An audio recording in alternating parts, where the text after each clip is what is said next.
good day to brew, baby. What is up? It's your boy Millsy, back with Hometown Commander, and we are back for another episode of Millsy Brews, the show where I brew my version 1.0 deck list of the commander in front of us on my quest to outbrew your favorite Magic channel. Man, we were in week 1 of Wilds of Eldraine content, and it only felt right if we were going to cover blue-black Faeries yesterday to talk about one of the most popular Faerie commanders of all time in Alela, Artful, Provocateur. But here's the difference. Instead of building Alela how we normally would, very artifact or very enchantment heavy, which we're still going to talk about here, what I wanted to do was take Alela and spin it a little bit towards Faerie tribal. We're still using some Faeries, we're still using a lot of the classic artifacts that enchantment she plays because of her ability, but we're trying to just spin a little bit closer towards Faeries as opposed to being a artifact or an enchantment powerhouse. So let's talk about it. Alela is a 4-mana 2/3 Faerie Warlock, flying Death Touch lifelink. Other creatures you control flying get +1/+0. And then her marquee ability, whenever you cast an artifact or enchantment spell, create a 1/1 blue Faerie creature token with flying. So Alela, if we're playing lots of artifact enchantments, is going to give us a bunch of tokens. But what we're trying to do with this deck is use our artifacts enchantments to get a bunch of tokens, but also go wide, care about Faeries, and hopefully hit our opponents in the air. Of course, some of the new cards from the precon are going to see some in this deck, but mainly this is more of a basis on using some other cards rather than yesterday's deck with Tegwell that used a lot of the cards from the precon. Mana base, I try my best to still keep the focus on basic lands, playing things like Obscura, Storefront to get a basic lands, playing the commander cycle, the check lands, and the commander lands, and our Innistrad lands. So some cool sets of dual lands, of course, Command Tower, Castle Lochthwain. I like the draw ability on Lochthwain, so I feel like it sees its place here. Arcane Sanctum for our tri-land. We're not playing Rafine's Tower just because it's a teeny bit expensive, even though I really like it, because we're also not playing any way to search it. And also we're playing the Pain lands, which are pretty cool as well. Well, getting up into the enchantments, here's one of our 2 most important types in the deck, right? Alela says whenever we cast an artifact or an enchantment spell, we get a 1/1 Faerie. So these are some of the most important cards in our deck, and we're playing a real toolbox of enchantments. First up, Bitter Blossom, the classic Faerie enchantment. At the beginning of our upkeep, we lose a life and get a 1/1. Black Faerie Rogue creature token with flying. This is great because we just continue to go wider, and that will actually come down as a 2/1 if we have Alela out because of Alela's ability.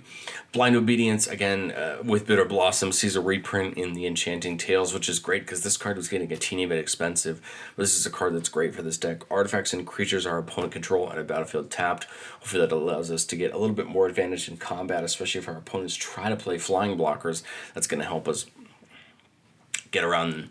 Combat Research is a great card to put right on Alela, giving it +1/+1 and Ward 1, making it a little bit harder to target, but also giving it, whenever it deals damage to a player, we draw a card.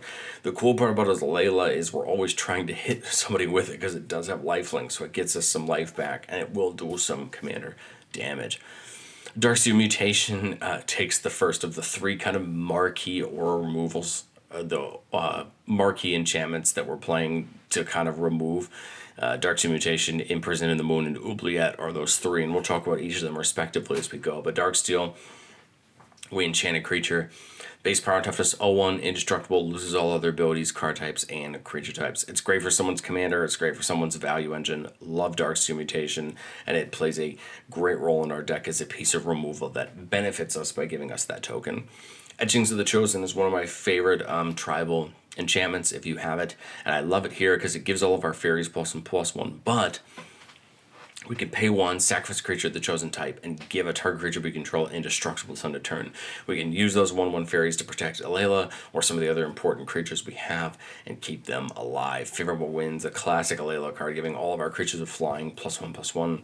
So with Alela out and Favorable Winds out, that is a +2/+1 buff to every creature we have with flying. Frogify, another little piece of removal, and one of my favorite pieces of removal, and that being an original Eldraine card. That creature loses all abilities and is a blue frog with base power toughness 1/1. Again, we get the token, we get to lock something down, and hopefully we can pick a good thing at that. Imprisoned Moon, number 2 of those 3 cards that we talked about. Enchant target creature, land, or planeswalker. And that permanent is a colorless land with add colorless and loses all other card types and abilities. Great to put on someone's commander, great to put on someone's key land or a creature that they have.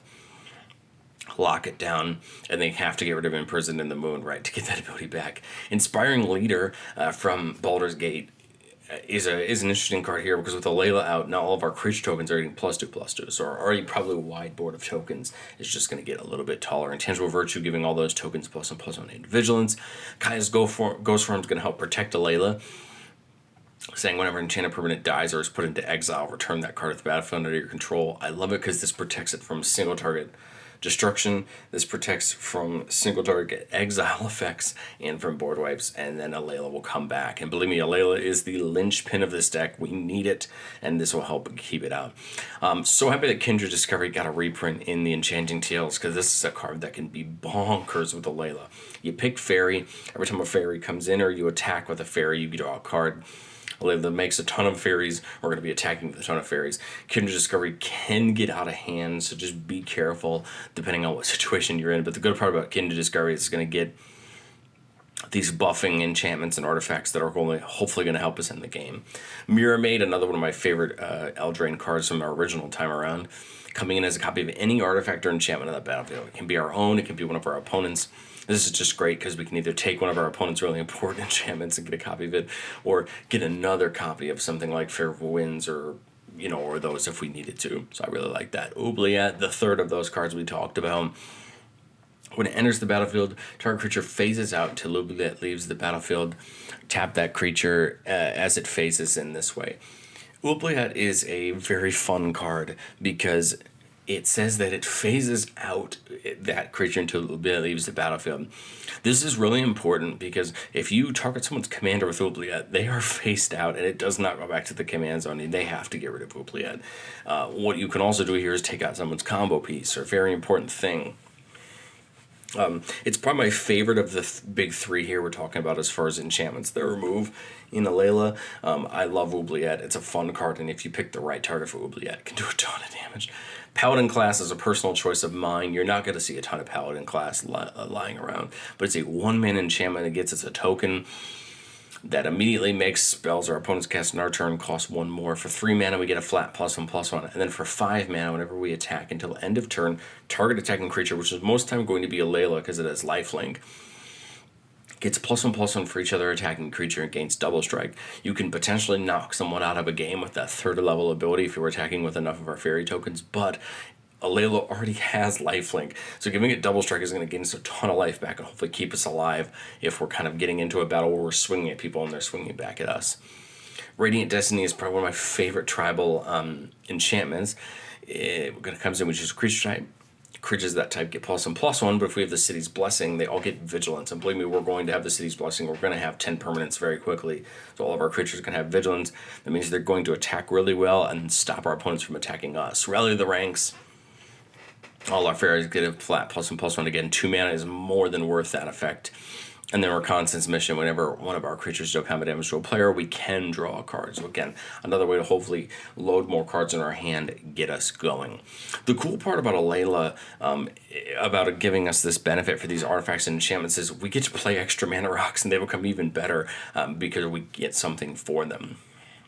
Of course, we need to play at least 1 before she comes down. But once she comes down, any extra mana walk we draw is fine because it just gives us another Faerie. So we're playing all 3 signets, we're playing all 3 talismans because we want them, but we don't mind playing them. We're playing the Commander Sphere, we're playing the Decanter because they're great 3 mana rocks, but also they give us Faeries and they ramp us forwards. For mana rocks, we have the Arcane Signet. We have all 3 of the Ravnica Signets. Chromatic Lantern will help us out by having all of our lamps tap for any color. And again, a great mana rock in its own right. And again, if Alela's out, gives us a Faerie. Heraldic Banner is kind of a fun mana rock. We want to choose blue because all of the Faerie tokens we make from Alela are blue. Gives all of them +1/+0 and taps for blue mana. Midnight Clock is one of my favorite blue mana rocks, just for its ability to get an hour counter every turn. And then when that 12th counter is put on, which we can do at instant speed if we add a token, or if we add an hour counter with Midnight Clock, otherwise it will happen at the end of the third turn in a normal game of Commander. We shuffle our hand and graveyard back into our deck, draw a fresh 7, and now we reloaded our hand. Yes, we lose Midnight Clock in the process, but hopefully we've done enough with it to get good value back. And then Soul Ring. Those are our mana artifacts. Let's get into our utility artifacts. Binding of Thassa's says when a creature we control deals damage to a player, we can draw a card. This is really cool because it's going to, again, help us reload our hand, play more cards as we're attacking. And then for 2 mana, we can make all our creatures our opponents control attack this turn if able, which can help us potentially make someone wide open or help us get in better. One of my favorite artifacts, if you're going to go wide, is Coat of Arms. It's not a cheap card, but it does a great thing in giving each creature +1/+1 for each creature that shares a creature type with it. The wider we go with our fairies, the bigger our fairies get, and they're already in the air, so they're already going to be hard to deal with. Icon of Ancestry just seems right. +1/+1 to all of our fairies. And we can look at the top 3 and get a Faerie. It's not going to be as important in this deck because we're not playing like as many of those Faerie creature cards as we were yesterday when we looked at Tagwell. But I think that it's still going to be good for that flat +1/+1. We're playing Greaves and Swiftfoot Boots to give Alela haste and a little bit of protection or any of our other creatures. Mindcrank just seems like a great card. Whenever an opponent loses life, that player puts that many cards from the top of their library into their graveyard, so mills that many cards. This is great for 2 reasons. One, this will help mill our opponents and give us a way to kind of maybe beat some life gain decks. But 2, now our opponents just have to worry about losing life for everything. So they can definitely get hurt in a lot of ways, but Mindcrank's really fun and it doesn't affect us, it only affects our opponents. Obelisk of Erd, giving our fairies +2/+2, and we can convoke and use our tokens to get it down, which is pretty darn cool. And then Stoneforge Masterwork, +1/+1 for each other creature that shares a type with it. Equip 2. This is great for Alela because, again, she has lifelink and gains a ton of life back. And then that Vank Banner, +1/+1 to the fairies. And if we do cast a fairy, we get a draw a card. Like I said, we're still playing enough fairies that we'll still potentially get to draw a few cards off the Vank Banner. But I think it's still good for the flat +1/+1 that we get also. And then every time we recast Alela, we would get the card. Getting up into our spells, and we're still playing a ton of removal because at the end of the day, that's what we need to do. People are going to want to remove Alela, but if we can remove their things back, it's certainly going to help for us. We are in Esper, which means we have access to white and black. That has access to some of the best removal in the game. We get to play Anguished Unmaking, one of my favorite removal spells. Exile target online permanent, we lose 3 life. Again, Alela has lifelink, so we're not really as worried about that 3 life loss. Brainstorm for some draw. Drown in the Lock. Lock we talked about yesterday, but Tagwell is such a fun card from Original Eldraine. Either counter target spell with mana value less than or equal to the number of cards in their graveyard, or destroy target creature with mana value less than the number of cards in their graveyard. It's a fun spell. The later in the game you go, the better it gets. Mortify, another classic black removal spell.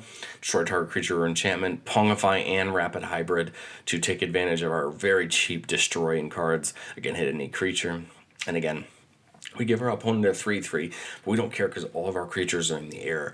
So we could care less about that 3/3. We're still going to go over them. Reality Shift for some exile removal. Spell Stutter, counter target spell unless our opponent pays 2+1 for each fairy we control. That's probably going to be a lot most of the time. Swords for some exile removal, and then Void Rend that can hit any non-land permanent. Things that can hit any non-land permanent, of course, are very good because it can hit a lot of things, but we also want to get efficient, and that's why Pongify Rapid and Swords are very great because they're only 1 mana and they do some really cool effects. And we don't mind the life gain for our opponents on Swords of Plowshares because we're going to be in the air and we're going to be going wide. I think we're just going to end up running over our opponents anyway. Distant Melody for some card draw. Kindred Dominance, we can choose fairies, destroy all other creatures, and probably end up pretty darn good. Rite of Oblivion for another little piece of sorcery removal. So we sacrifice a non-land permanent to exile a non-land permanent, and we can flash it back. Stolen by the Fae to return target creature with mana value X to its owner's hand, and we get X 1/1s. It's a fun card. And then Notorious Throng, if we have enough, if we have a rogue,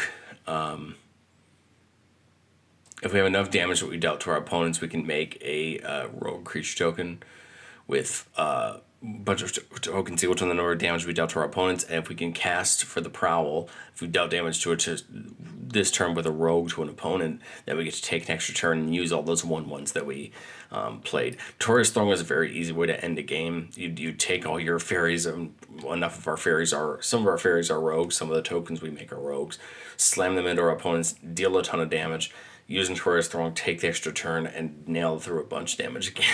Such a fun card, and it can help end the game for us.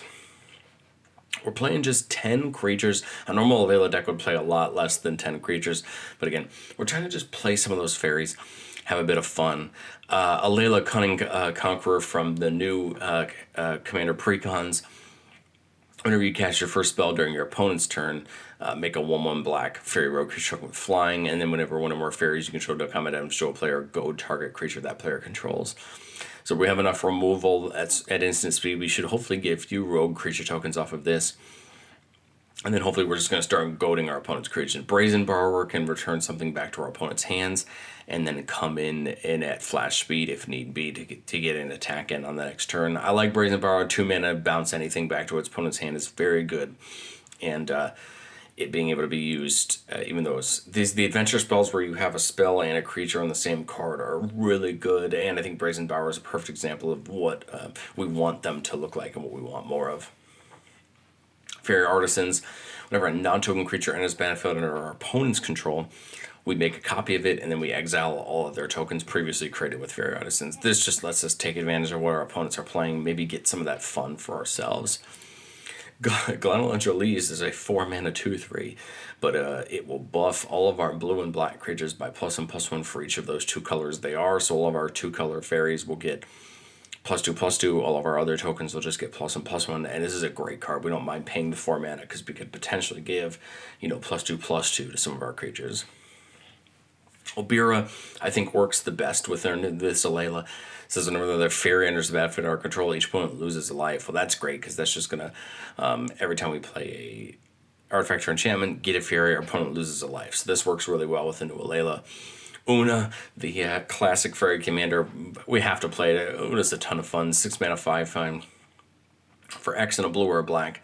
Target opponent exiles top X cards of their deck into exile, and then for each card of the chosen color that we did for that opponent, we make that many 1/1 fairy rogues. So that's another great ability. Nuke somebody's deck a little bit, get some rogues. Wrinkle, one of my favorite fairies of all time, got printed in the original Throne of Eldraine.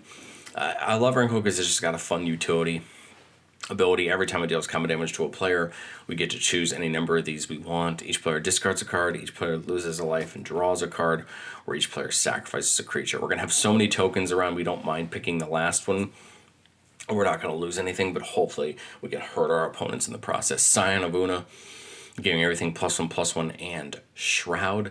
The only bad part about Shroud is we wouldn't be able to use auras on our own creatures, but that's okay. Una's going to buff our whole board and hopefully protect us a little bit. Sower of Temptation can come in and take an opponent's creature. Pretty cool to do it on somebody's commander, but again, it's just a fun fairy, and it just gives us a little bit of toolbox ability to take something on our turn if we want to deny someone from something. And Tegwell, the commander we talked about yesterday, and feels like a great thing here, giving all of our fairies +1/+1, and then when one of our fairies dies, we draw a card and lose a life. Again, Alela has lifelink, we're going to be getting plenty of life back, but again, refilling our hand if our tokens die is really great. What do you guys think of Alela? Let me know down in the comments. I have an Alela list that is a lot more push towards artifacts and enchantments, not much towards the fairy tribal, but I wanted to see what I could do by pulling a teeny bit more of the fairy tribal in. Can we still get some cohesion? Can we still have some fun? I think it really does. It still keeps all the things that makes Alela such a great commander, with bringing just a little bit of the fairies in. And of course, you get to play one of the most popular fairy commanders of all time, just due to its utility. But let me know what you think of Alela down in the comments. I'd love to talk with you about what you think of the list, and I will catch you guys next time.